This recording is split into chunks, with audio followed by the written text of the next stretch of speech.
Thanks for joining me for another video. This entry in my tutorial series is going to be about ball selection, making sure that you're picking the right ball for your game or for the intended and appropriate position in your bag.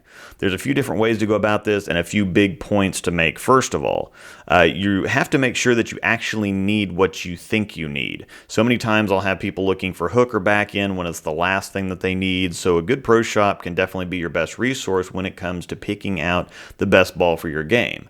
So what if you don't have one? A good pro shop, I mean. I'll try to help you the best I can, but keep in mind that recommending a ball is shaky at best without being able to see you bowl, knowing the lane, surface, or conditions you're bowling on. And again, like I said, I have to trust that what you're asking me for is what you actually need or are after. Now, quite a few of the comments, like I mentioned in my last video, on the question thread asking about the ball that you had the hardest time matching up with went something like this.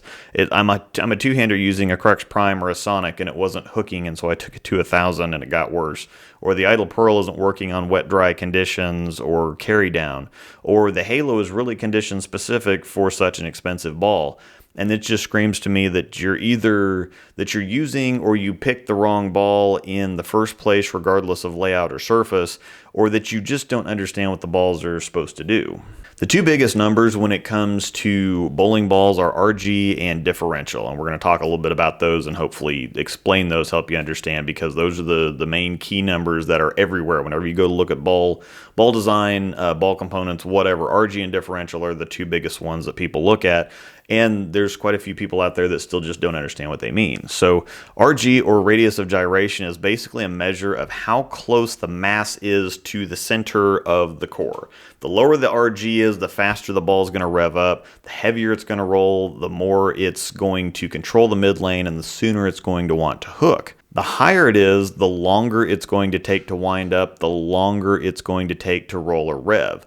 Imagine high RG as a figure skater that's spinning with their arms out. They spin fairly slowly starting out, but as soon as they suck their arms in, they start spinning more quickly because they've created a low RG for their body, and cores are exactly the same way. Differential is basically the difference between the width and the height of the core. The more that difference, the higher the differential will be, and the more the ball will flare. Flare or track migration is when you get your ball back after throwing a shot and you see all those oil rings on the outside of the ball. Well, the higher the differential is, the further apart those rings will be. The further apart the rings are, the more fresh cover of the ball is exposed to the lane on every rotation, and the more the ball can hook.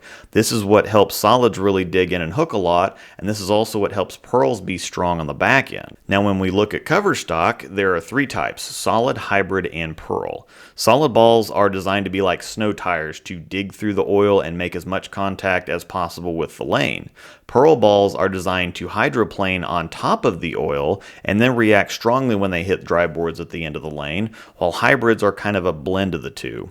Depending on the chemicals and additives in the cover, the different types of cover stocks can be stronger or weaker. The varying combination of the three different types of covers, different shaped cores, and different surfaces result in a wide assortment of different balls and ball reactions.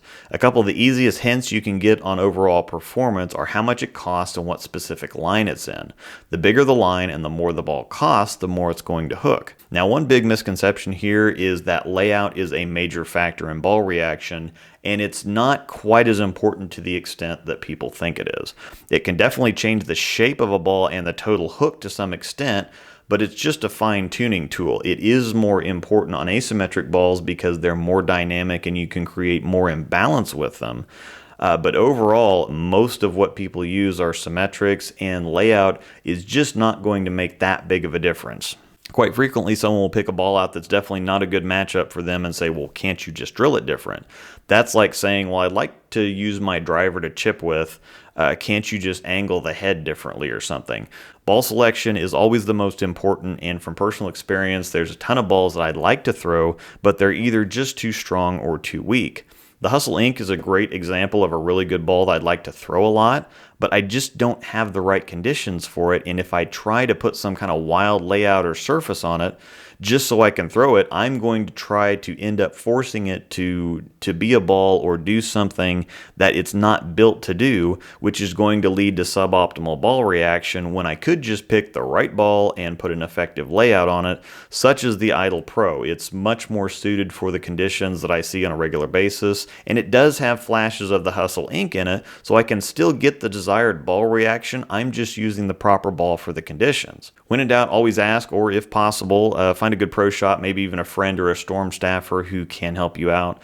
I can offer general suggestions based on the information you've given me, and most of the time end up in pretty good shape. But someone who knows you and knows your game will always be in a better position to offer, to help you out, as long as they actually know what they're talking about, of course.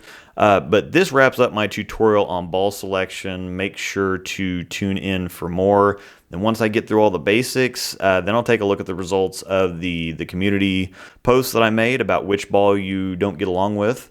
And we'll talk about the ball that's given the majority of you the most amount of trouble. Thanks for watching.